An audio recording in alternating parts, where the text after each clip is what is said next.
Hello दोस्तों, कैसे हैं आप सब लोग। Welcome back to my channel. आज की जो वीडियो है वही बहुत ज़्यादा इम्पोर्टेंट है। क्यों? क्योंकि आज हम बात करेंगे अपना जो है ट्रांसमिशन के ऊपर, और वो भी स्पेसिफिकली मैनुअल ट्रांसमिशन के ऊपर, राइट। अब कौन भाई नहीं चाहता है कि उसकी गाड़ी का जो ट्रांसमिशन है, जो मैनुअल ट्रांसमिशन है, वो ऐसा रहे बिल्कुल न्यू ब्रांडेड एकदम। जैसे कि आपने आज ही शोरूम से गाड़ी निकाली, साल महीने आप जब गाड़ी चलाते हैं तो बिल्कुल बेहतरीन कंडीशन में रहता है, ठीक है। तो हम ये चाहते हैं कि हमारी गाड़ी का जो मैनुअल ट्रांसमिशन है ना, बिल्कुल परफेक्ट कंडीशन में चलता रहे विदाउट वियर एंड टियर, ठीक है। वो वियर और टियर होगा, समय के साथ होगा, जो उनकी जो एक प्रोडक्ट की या एक उसकी पार्ट की एक लाइफ होती है। बट कई बार क्या होता है कि हम कुछ ऐसी गलतियां, मैं गलती नहीं कहूँगा इस केस में, मैं कहूँगा कि हमारी कुछ गंदी हैबिट जो होती है ना, वो रेस्पॉन्सिबल बन जाती हैं इस चीज़ के लिए, जो हमारा मैनुअल ट्रांसमिशन है उसको उस लाइफ तक ना पहुँचाने के लिए, और समय से पहले जो होता है ना उसका वियर और टियर हो जाता है, राइट। तो भाई आज हम जो है ना 5 ऐसी बैड हैबिट डिस्कस करेंगे जो कि रेस्पॉन्सिबल होती है आपकी जो ये मैनुअल ट्रांसमिशन है इसको बर्बाद करने के लिए। मैं लिटरली कहूँगा बर्बाद करने के लिए।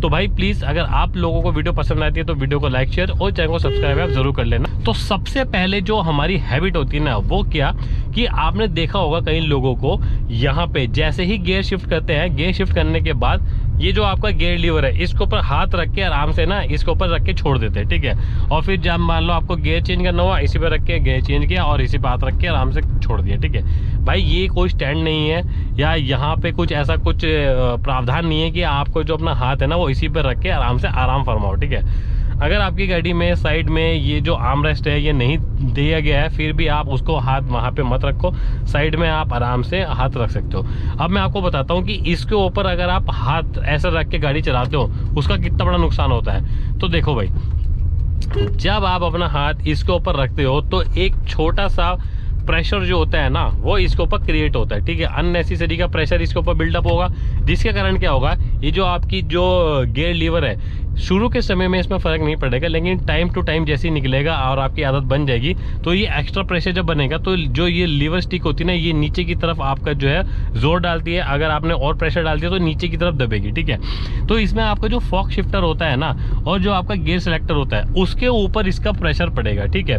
कई बार ऐसी कंडीशन बन जाती है कि आपने देखा होगा कि एक समय ऐसा आएगा कि जो आपका जो गियर शिफ्ट होता है ना वो स्लिपरी हो जाता है। आप डाल कुछ रहे हो लेकिन वो डल नहीं रहा है, वो फंस रहा है। या इन चीज़ों का, ये जो 2 मैंने आपको कंपोनेंट बताए हैं, इनका वियर और टियर समय से पहले हो जाएगा, ठीक है। तो ऐसी गलती मत करो।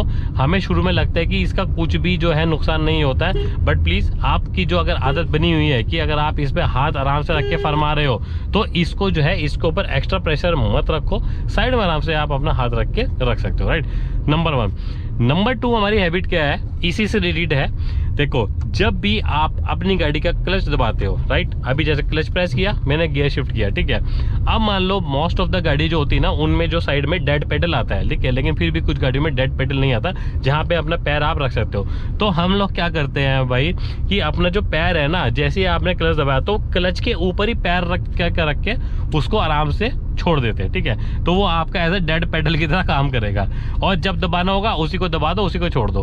तो भाई ये बहुत ही ज्यादा खतरनाक है। तो भाई क्लच का सिर्फ इतना रोल होता है, क्लच को प्रेस करो, गियर को शिफ्ट करो और छोड़ दो, ठीक है। अब इस कंडीशन में क्या होगा, आपने क्लच के ऊपर तो पैर रखा हुआ है, आपने एक्स्ट्रा फोर्स लगा दी, जिसकी वजह से क्या होगा, आपका जो क्लच होगा उसका वियर टियर होगा, और साथ में क्लच ऐसी पोजीशन में आ जाएगा कि वो स्लिपरी कंडीशन में आ जाएगा कि आपका, आपने कई बार आपने सुना होगा कि क्लच जो है वो स्लिप हो रहा है। वो स्लिप इसी वजह से होता है क्योंकि आपने एक्स्ट्रा प्रेशर जो है उस पर डाल के रखा हुआ है, और वो ना चाहते हुए भी एंगेजमेंट की पोजीशन में हमेशा रहता है। आपको लगता है कि अब जो है क्लच वो एंगेज नहीं है, लेकिन आपने एक्स्ट्रा प्रेशर उस पर डाला हुआ है, जिसकी वजह से जो क्लच है वो एंगेज डिसएंगेज आपका दोबारा से हो रखा है, जिसकी वजह से स्लिपिंग की प्रॉब्लम जो है वो आ जाती है, राइट। तो ये दूसरी गलती मत करो अगर आप जो है क्लच जो है सिर्फ यूज करो सिर्फ आपका गियर शिफ्ट करने के लिए, ठीक है। तीसरा बहुत ही इंपॉर्टेंट, तीसरा इंपॉर्टेंट क्या है, जब कभी भी आपकी चढ़ाई आती है उस केस में क्या होता है, कई बार देखो उसमें ना 2 रीजन है। जब मान लो अब वो चढ़ाई चाहे हिली एरिया की चढ़ाई हो, चाहे आप किसी मॉल की चढ़ाई हो, या कहीं भी कुछ चढ़ाई पे आपकी इस पोजीशन में गाड़ी बेसिकली है, तो इस कंडीशन में क्या होता है, बहुत सारे लोग क्या करते हैं, देखो मैं आपको साइड में लगा के यहाँ पे थोड़ा सा एग्जांपल देके दिखाता हूँ। सपोज करो चढ़ाई है, अब मान लो चढ़ाई, कई लोग तो क्या करते हैं चढ़ाई में जा रहे हैं और मान लो ट्रैफिक जैम है तो आपको गाड़ी रोकनी पड़ेगी। अब आपने गाड़ी रोकी, ठीक है, अब कई लोग तो क्या करते हैं गाड़ी रोकने न्यूट्रल करके हैंड ब्रेक लगा लेते हैं, सबसे बढ़िया कंडीशन। लेकिन कई लोग क्या करते हैं हैंड ब्रेक नहीं लगाएंगे, पहले गियर में ही हल्का सा क्लच और एक्सीलेटर मतलब स्पीड, इन दोनों की जुगलबंदी करके रखते हैं, जिससे क्या होता है कि आपकी गाड़ी चढ़ाई पे भी ना उस पोजीशन में ही रहती है, और जैसे आपको लगता है कि अब ट्रैफिक खुल गया या मतलब कुछ भी काम हो गया, हल्की सी स्पीड और देके आप अपनी गाड़ी ऊपर की तरफ बढ़ा के गाड़ी चला पड़ते हो, ठीक है।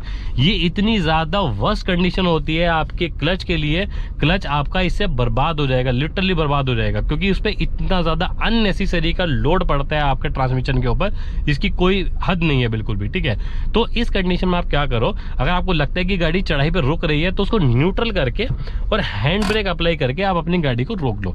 लेकिन वहां पे कई लोग क्यों प्रीफर नहीं करते, जहां तक मेरा अंदाजा है कि कई लोगों को ना प्रैक्टिस नहीं होती है कि चढ़ाई के ऊपर न्यूट्रल से गाड़ी उठाना, क्योंकि उनकी फिर क्या होता है गाड़ी बार बार बंद हो जाती है और फिर वो क्या करते हैं क्लच कम रखते हैं और स्पीड इतनी दे देते हैं कि वो गाड़ी घूम करके रखती है। तो इस डर की वजह से ही वो अपनी गाड़ी को ना न्यूट्रल नहीं करते हैं, हैंड ब्रेक नहीं लगाते और गियर में ही पड़े रहने देते हैं, ठीक है। और कई लोगों की ये हैबिट बन जाती है, आराम से दबा के रखो कोई टेंशन नहीं है। तो ये चीज, ये मिस्टेक आप मत करो। फोर्थ बैड हैबिट वो कौन सी है, अगर मान लो हम ट्रैफिक में चल रहे हैं, राइट, अब ट्रैफिक में चलते चलते मान लो आपका जो है ट्रैफिक हो गया, तो कई लोग क्या करते हैं भाई, जैसे वही अपना गाड़ी, जैसे मान लो गाड़ी ट्रैफिक चल रही है तो अपना क्या किया, गाड़ी मान लो आपकी फुल स्टॉप है, ट्रैफिक है, तो हैंड ब्रेक नहीं लगाएंगे, क्या करेंगे फर्स्ट गियर में ही गाड़ी डली रहने देंगे, ठीक है। अगर कंटिन्यूस ट्रैफिक जो है आपका मूवमेंट है, धीरे धीरे धीरे चल रहा है, सरक रहा है, हाफ क्लच पे गाड़ी चल रही है, कोई प्रॉब्लम नहीं है। बट अगर आपका जो ट्रैफिक है लिटरली बार बार स्टॉप हो रहा है कुछ सेकंड के लिए, फिर आपको गाड़ी जो उठानी पड़ रही है, तो उस केस में कई लोग क्या करते हैं पहले गियर में ही गाड़ी पड़े रहने देते हैं, लिटरली पड़े रहने देते हैं, और गाड़ी इवन देखो फर्स्ट गियर में पड़ी हुई है और वेट करते रहते हैं, ठीक है, और हल्का सा फिर ऐसे करके। भाई ये जो कंडीशन होती है ना, ये बहुत ज्यादा वर्स्ट कंडीशन होती है ट्रांसमिशन के लिए, क्योंकि इसमें रिलीज बियरिंग जो होता है ना उस पर बहुत ज्यादा बैड इंपैक्ट पड़ता है। अब जो रिलीज बियरिंग होता है उसका काम सिर्फ इतना होता है कि उसको सिर्फ इतनी फोर्स लगानी होती है कि आपका जो गियर शिफ्ट है वो एक पोजीशन से, मतलब एक गियर से दूसरे गियर में शिफ्ट करने के लिए आपका रिलीज बियरिंग का जो है काम आता है, ठीक है।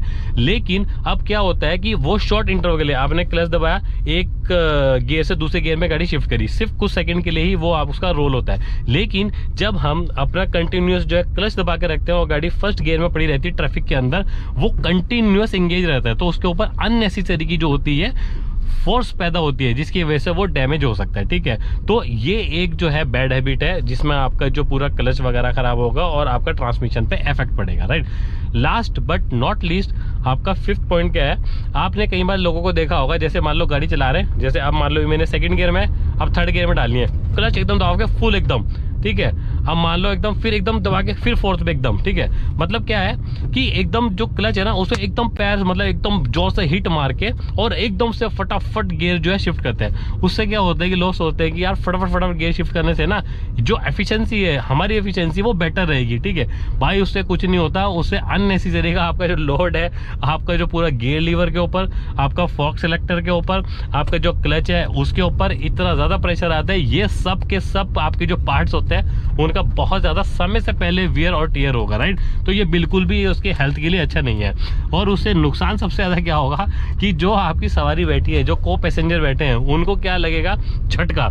आपने देखा होगा जैसे ही आप इस स्थिति में डालते हैं ना, देखो अब सेकंड गियर है, फटाफट डालूंगा, एकदम छोड़ा, एकदम हल्का सा झटका लगता है, ठीक है। तो ये जो जर्किनेस आती है ना भाई, ये साफ बता देती है कि आप किस लेवल की जो है ड्राइविंग कर रहे हो और आपको कितना तजुर्बा है गाड़ी चलाने का, ठीक है। तो ये सब चीजें जो मैंने आपको बताई हैं 5 पॉइंट, ये जो बैड हैबिट है भाई, इनको थोड़ा सा अगर आप सोचेंगे ना और इनको रिमूव करेंगे अपनी ड्राइविंग हैबिट में से, तो जरूर ये जो ट्रांसमिशन है, मैनुअल ट्रांसमिशन है, इसकी हेल्थ बरकरार रहेगी और जितनी इनकी लाइफ डिफाइंड है ना कि इतने समय तक चलेंगी, वो बिल्कुल नो डाउट चलेंगे, राइट। तो होप ये वीडियो आप लोगों को पसंद आई होगी। अगर आप लोगों को वीडियो पसंद आई है तो प्लीज वीडियो को एक लाइक, शेयर और चैनल को सब्सक्राइब आप जरूर कर दीजिएगा। Thank you so much. जय हिंद।